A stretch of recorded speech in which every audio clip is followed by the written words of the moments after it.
So our first topic is eyeball. हम सिर्फ important topics cover करके चलेंगे, पूरा पूरा नहीं देखेंगे। जो एग्जाम पॉइंट ऑफ व्यू से जो क्वेश्चन बन सकता है हम वो चीज़ें देखेंगे। तो सबसे पहले तो हमारा इसका शेप आता है। तो हमारा कॉर्निया का शेप जो है oblate spheroid is the shape of cornea. ठीक है। उसके बाद अगर हम एक्सियल लेंथ की बात करें तो एल हमारा जो एक नॉर्मल है वो 24 mm का है। पेपर में आपको 23.5 भी दिख जाएगा, तो 23.5 या 24 mm is the correct answer. अगर हम बात करते हैं horizontal diameter of the eye, horizontal diameter as an कि ये अगर हमारा आई बॉल है, so this is the horizontal dia and this is the vertical dia. ठीक है। सो हॉरिजॉन्टल डाया की अगर हम बात करें तो दिस इज 23.5 mm एंड हमारा वर्टिकल डाया इज 23 mm। बात करते हैं हम इसका सर्कमफ्रेंस। तो this is the circumference of eyeball. So this is about 75 mm। और अगर हम बात करें वॉल्यूम का, तो वॉल्यूम इज कि इसके अंदर कितना वॉल्यूम है, ये स्पेस कितना है। सो वॉल्यूम की बात करें तो 6.5 ml इज द वॉल्यूम। ये हमारा सर्कमफ्रेंस था। उसके अलावा इसका वेट कितना है, सो वेट इज 7 grams। ठीक है। सो ये कुछ चीज़ें हो गई। उसके बाद हमारा आता है इंटीरियर सरफेस पे अगर हम बात करते हैं। सो हमारा जो इंटीरियर सरफेस होता है उसमें दो चीज़ें हमारा, एक हॉरिजॉन्टल विजिबल आइरिस डिस्टेंस की हमने सामने से जब देखा, ये हमारा आइरिस अगर हम मान लेते हैं, सो ऐसा हमारा ये कि विजिबल कितना पार्ट है। So this is the horizontal visible iris distance HVID and this is your vertical. So horizontal is your 11.7 mm and your vertical is 10.6 mm। ठीक है। एंड फिर उसके बाद अगर हम रेडियस ऑफ कर्वेचर की बात करते हैं तो हमारा जो इंटीरियर रेडियस इंटीरियर सरफेस है, first of all so cornea is round convex and transparent. ठीक है। सो इंटीरियर सरफेस का जो हम बात करते हैं कि interior convex surface, it is about 6.7 to 9.4 mm इसका रहता है, जिसका average 7.8 mm is the average. अगर हम पोस्टीरियर की बात करते हैं, so posterior is your 6.2 to 6.8 mm। Refractive index, so refractive index is your 1.376। हर स्ट्रक्चर का एक रिफ्रैक्टिव इंडेक्स होता है which is very important exam point of view से। जो अगर हम रिफ्रैक्टिव पावर की बात करें तो हमारा कॉर्निया का एक इंटीरियर सरफेस है, एक पोस्टीरियर सरफेस है। सो हमारा जो इंटीरियर सरफेस है उसका 48 डायोप्टर्स एंड पोस्टीरियर सरफेस का -5 डायोप्टर्स, विच इज़ ओवरऑल अगर हम देखें तो अप्रॉक्स 43 डायोप्टर है। सो आई का जो 60 डायोप्टर का पावर था उसका एक मेजर पार्ट 63 डायोप्टर हमारा कॉर्निया है और उसका बचा हुआ 15 to 17 डायोप्टर हमारा क्रिस्टलाइन लेंस है। ठीक है। अगर हम फिर उससे आगे बात करते हैं कि कॉर्निया के कोड्स क्या क्या है, 3 कोड्स होता है, एक फाइब्रस, दूसरा वस्कुलर एंड तीसरा नर्वस। सो फाइब्रस क्या है आपका, फाइब्रस में आपका दो पार्ट आता है, cornea and sclera. So interior 1/6 transparent part is cornea, transparent, and बचा हुआ 5/6 पार्ट जो कि ओपेक है वो आपका स्क्लेरा हो गया। इन दोनों के बीच का एक जंक्शन है जिसका लिम्बस हम बोलते हैं। और उसके अलावा कंजक्टाइवा जो हमारे स्क्लेरा को बेसिकली कवर करके रखता है, तो वो कंजक्टाइवा रहता है। ठीक है। अटैच होता है वो लिम्बस पे। वेस्कुलर कोट की बात करें तो उसमें आपका यूवियल टिश्यूज आते हैं। ठीक है। ये आपका न्यूट्रिशन प्रोवाइड करता है आई को, और इसमें जो पार्ट आता है वो आता है आपका कि आइरिस आ गया, सिलियरी बॉडी आ गया और आपका कोरोइड आ गया। ठीक है। उसके बाद नर्वस की बात करेंगे तो ऑब्वियसली एक ही पार्ट बचता है, रेटिना। ठीक है। तो ये आपका कोड्स हो गए। फिर अगर हम सेगमेंट की बात करें तो there are 2 segments, that is interior segment and posterior segment in eye. So interior में आपका क्रिस्टलाइन लेंस है और सिलियरी बॉडी है और आपका जोन्यूल्स है, आइरिस है, कॉर्निया है, ये रहता है। इसमें भी दो पार्ट है, एक इंटीरियर चेम्बर, एक पोस्टीरियर चेम्बर। इसमें आपका एक्वस ह्यूमर रहता है, तो आपके इंटीरियर चैम्बर में 0.25 ml एक्वस ह्यूमर है और आपके पोस्टीरियर चैम्बर में 0.06 ml का एक्वस ह्यूमर है। This is also important, these values. ठीक है, पोस्टीरियर सेगमेंट में आपका बचा हुआ विट्रस ह्यूमर हो गया, जो भी हमारा लेंस है, क्रिस्टलाइन लेंस है आई में, उसके पीछे का जो भी पार्ट बचा, विट्रस आ गया और आपका रेटिना आ गया, कोरोइड आ गया और आपका ऑप्टिक डिस्क आ गया, ये सब आपका पोस्टीरियर सेगमेंट में है। एक टॉपिक जिससे हमेशा ही कुछ क्वेश्चंस आते हैं कि क्या स्ट्रक्चर ड्राइव हुआ है एम्ब्रियोनिक लेयर से। सो एज यू नो कि हमारा जो एम्ब्रियोनिक लेयर्स है उसमें सरफेस एक्टोडर्म है, न्यूरल एक्टोडर्म है, न्यूरल क्रस्ट है और मीजोडर्म है। ये हमारी 4 ऐसे लेयर्स का हमने डिवीजन देखा है। So it's very easy to remember. अगर हम सबसे पहले बात करें कि हमारा सरफेस एक्टोडर्म की बात अगर हम करेंगे, तो जैसे नाम से ही आ रहा है सरफेस है, तो सरफेस में हम देखें तो ऐसा मान के चलते कि एक तो क्रिस्टलाइन लेंस हमारा आ गया। ठीक है, उसके बाद अगर हम कॉर्निया की बात करें तो कॉर्निया की ऊपर वाली लेयर सिर्फ एपिथेलियम आ गई। ठीक है, आगे गया कॉर्निया तो ये कंजक्टाइवा आ गया, उसके ऊपर अगर आ रहा है तो ये आईलेट्स आ गया। ठीक है, सीलिया, टार्सल ग्लैंड्स, कंजक्टाइवल, जो भी आपका ये सब होता है, लेक्राइमल ग्लैंड्स की लाइनिंग आ गई, जो हमारे यहाँ अवेलेबल है, आईलेट्स में अवेलेबल है। सो इसका अगर हम देखें तो ये ज़्यादा इंपॉर्टेंट क्या है, crystalline lens, epithelium of cornea, and third one is lacrimal gland.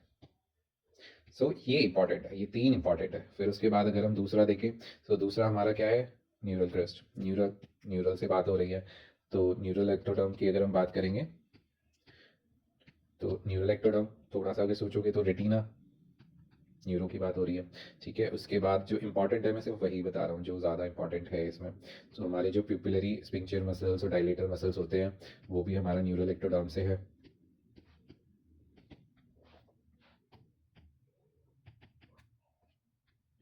Pupillary muscles, ठीक है, ये हो गया।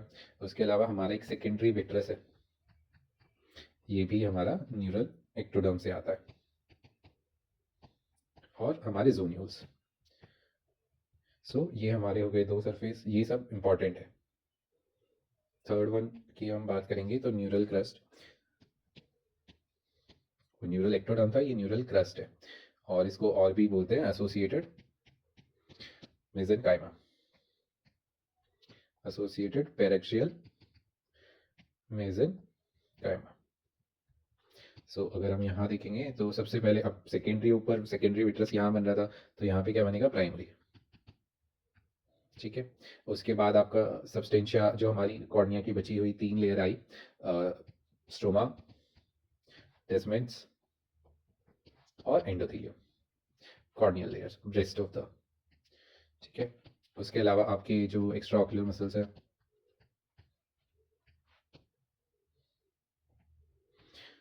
हमारी जो ऑर्बिट है उसकी upper and medial wall of orbit, और हमारे connective tissues of upper eyelid, connective tissues of upper eyelid, upper eyelid. ठीक है, लास्ट जो हमारा बचता है इसमें वो है हमारा मीजोडर्म, जो हमारा 4th है। ठीक है, इसमें ज़्यादा नहीं है, अपर एंड मीडियल वॉल बन गई, तो बचा क्या, lower and lateral wall of orbit, connective tissue of upper lid बन गए, तो यहाँ पे क्या बचा, connective tissues of lower lid, lower eyelid. ठीक है, अब थोड़ी सी बात लेयर्स पर कर लेते हैं कि क्या लेयर्स है कॉर्निया की। सो सबसे पहली जो लेयर आती है वो हमारी एपिथेलियम है, ये हमारी एयर की तरफ है। ठीक है, इसका जो थिकनेस है वो 50 माइक्रोमीटर होता है। स्ट्रेटिफाइड सेल्स होते हैं, स्क्वेमस एंड नॉन केराटिनाइज्ड, कोई गॉबलेट सेल्स नहीं होता यहाँ पे। 5 लेयर्स होती है बेसिकली इसमें सेल्स की, 5 से 6 लेयर्स होती है न्यूक्लिएटेड सेल्स की।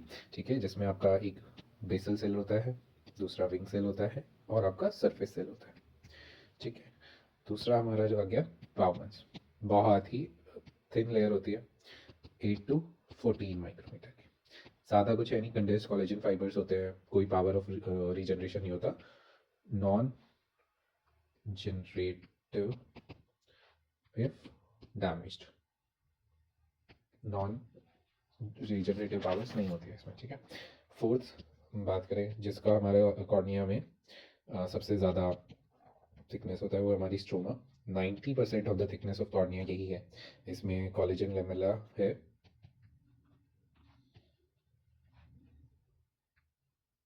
जो हमारा स्ट्रोमा है उसमें टाइप 1 कोलेजन फाइबर्स होते हैं। सो ये एक इम्पॉर्टेंट क्वेश्चन है कि स्ट्रोमा में किस टाइप का कोलेजन फाइबर आता है।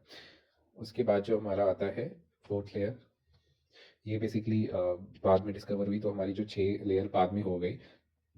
सो Dua's was the discovery, that is 15 micrometer. इसमें ज़्यादा कुछ इंपॉर्टेंट है नहीं तो ज़्यादा नहीं करेंगे। फिफ्थ हमारा देखिए तो डेसिमेंट्स है, 10 to 12 माइक्रोमीटर है। और this is there's a question from here is that true basement membrane of cornea is Descemet's membrane. So true basement membrane, ये एक डायरेक्ट क्वेश्चन है, यूजुअली पूछ लेते हैं, मैंने काफ़ी पेपर्स में देखा है। लास्ट हमारी जो एंडोथीलियम है, ये हमारे एक्विस की तरफ होगा कि सिंगल लेयर हेक्सागोनल होता है, एक ही लेयर होती है। ये बेसिकली मेंटेन करती है हाइड्रेशन ऑफ कॉर्निया का। और जो हमारा इसका डैमेज होगा, अगर एंडोथीलियम डैमेज होता है तो कॉर्नियल एडीमा हम देखेंगे, ठीक है, ये रहता है। और एक क्वेश्चन ये भी है कि डेस्मेंट्स में ट्रू बेसमेंट मेम्ब्रेन हो गई, उसके अलावा इसमें टाइप 4 कोलेजन होता है, ठीक है। मोस्टली जो हमारी मेटाबॉलिज्म एक्टिविटी होती है वो या तो हमारी फर्स्ट लेयर एपिथेलियम में या हमारी सेकंड लेयर एंडोथेलियम में, यही 2 लेयर है जिसमें हमारी मोस्टली मेटाबॉलिक एक्टिविटीज़ होती है या जिसके थ्रू मेटाबॉलिक एक्टिविटीज़ होती है। थोड़ी सी अगर हम बात करें ब्लड सप्लाई की, so as you all know कि कॉर्निया जो हमारा है वो एक ए वेस्कुलर स्ट्रक्चर है, ए वेस्कुलर, ठीक है। इसका जो भी ब्लड सप्लाईज है वो इसका कॉर्नियोस्क्लेरो जो लिम्बल जंक्शन होता है वहाँ पे पेरिलिम्बल प्लेक्सस होता है, उसके थ्रू आता है, पेरिलिम्बल प्लेक्सस। और जो हमारा इंटीरियर सिलियरी वेसल्स जो होती है वो हमारी इन्वेड करती है इसके पेरीफेरी के 1 mm डिस्टेंस पे, ठीक है। उसके बाद बात आती है कि नर्व सप्लाई क्या है कॉर्निया का। सो नर्व सप्लाई जो हमारा आएगा वो long ciliary nerve, branches of ophthalmic divisions, ophthalmic division of trigeminal nerve। So question में इनमें से कोई भी चीज़ दिखेगी आपको, so ciliary nerve, branch of ophthalmic division of trigeminal nerve, ऐसे ही हमें देखना है। एक और जो इम्पोर्टेंट है इसमें थ्योरी है एक, लेटिस थ्योरी ऑफ मॉरिस। ये basically this is a theory which is given that explains the corneal transparency. क्या है कैसे है वो इतना इम्पोर्टेंट नहीं होगा, सिर्फ नाम होगा कि ये चीज़ें इनमें से क्या क्या रीज़न है आपका कॉर्नियल ट्रांसपेरेंसी के लिए। सो बेसिकली इसमें क्या होता है, इसमें एक पेक्युलर अरेंजमेंट होता है जो कॉर्नियल लेमेलाज होते हैं उसका peculiar arrangement. So that is latest theory of Maurice, ठीक है। और ई वेस्कुलरिटी है कॉर्निया की, दैट इज ऑल्सो रीज़न कि कॉर्निया ट्रांसपेरेंसी मेंटेन रख पाता है। और जो हमारा एक्टिव बाइकार्बोनेट पंप जो हमारा एंडोथीलियम में है और बैरियर इफेक्ट जो एपिथेलियम में है, these are the reasons so that cornea is able to maintain this transparency. So this was all about eyeball and cornea. So next we're going to discuss about lens and retina. Keep watching.